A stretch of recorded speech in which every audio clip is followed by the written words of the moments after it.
It's interesting to think about how weak a government really is. There's an illusion that the government is a strong force and that it's so mighty and so powerful that it just can't be reckoned with, that there's no way to beat it. It is what it is. It always has been and always will be. And we as the subjects can only hope and pray and vote that it improves. And indeed, the government is a strong force, but it isn't because it just inherently is. It's because we give so much of our energy to this system on a conscious and a subconscious level. It's almost as if the government is God. And a lot of people struggle with how we can build a new system and improve it. And I just want to make a point on how actually fragile and weak the state really is, despite its illusion of limitless power. The state is so weak that it is completely dependent on the dumbing down of its subjects. It's so fragile that it relies on annihilating freedom and thwarting of creativity and operating solely on force to exist. The state is petrified of its citizens, and it should be.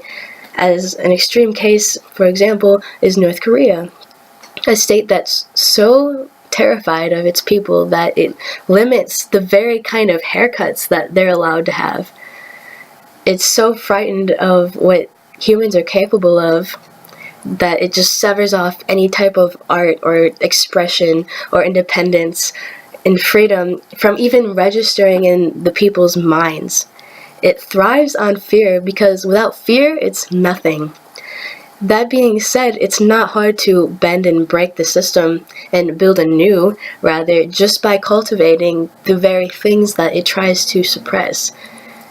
It doesn't take a revolutionary, it takes thriving individuals who are brave enough to be free and create and seek independence and better themselves, etc., to unplug from this social engineering and be authentic, to let go of this fear, all of this fear. In this age of internet, it seems everything is decentralizing and balkanizing and fractaling out into complex arrays. It's interesting.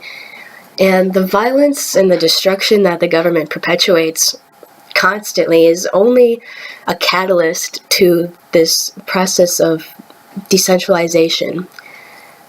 It's as if power wants to be decentralized. The ring of power wants to be cast into the fires of Mordor, even if the elitists are resisting it like little golems. It's that time with this potential of conscious evolution on the horizon. It's time for governments to be scared. They really should be scared because of the power of the individual. Because all of the power the government has is from individuals voluntarily giving their energy to this system, even if it's through involuntary acts or manipulation. So I think it's really important to be very conscious of how you spend your energy, because especially at this point in time, it's just worth so much. It's worth a lot. And I think it's wise not to waste your time fighting the old or even entertaining the old, and to put energy into building the new. And the government, it's only as strong as the belief in its strength as a legitimate authority rather than an authoritarian mob, is what it really is, quite frankly. But it's so feeble and it's so afraid of its subjects because it's completely dependent on their fear and their ignorance.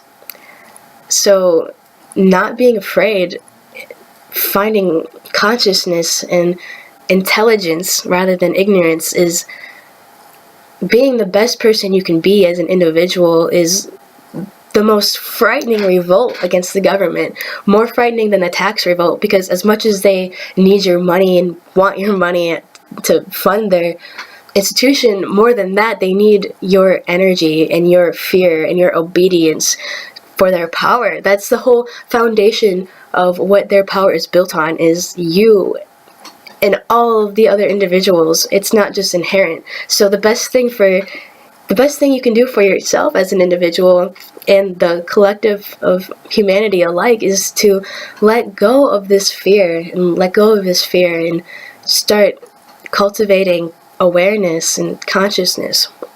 And just some food for thought, because again, a government is not strong. It's built on a foundation of fear and just pillars of fear, and that's really all it is. And choose to use that energy instead of directing it towards this unguided fear and ignorance to something more peaceful and effective.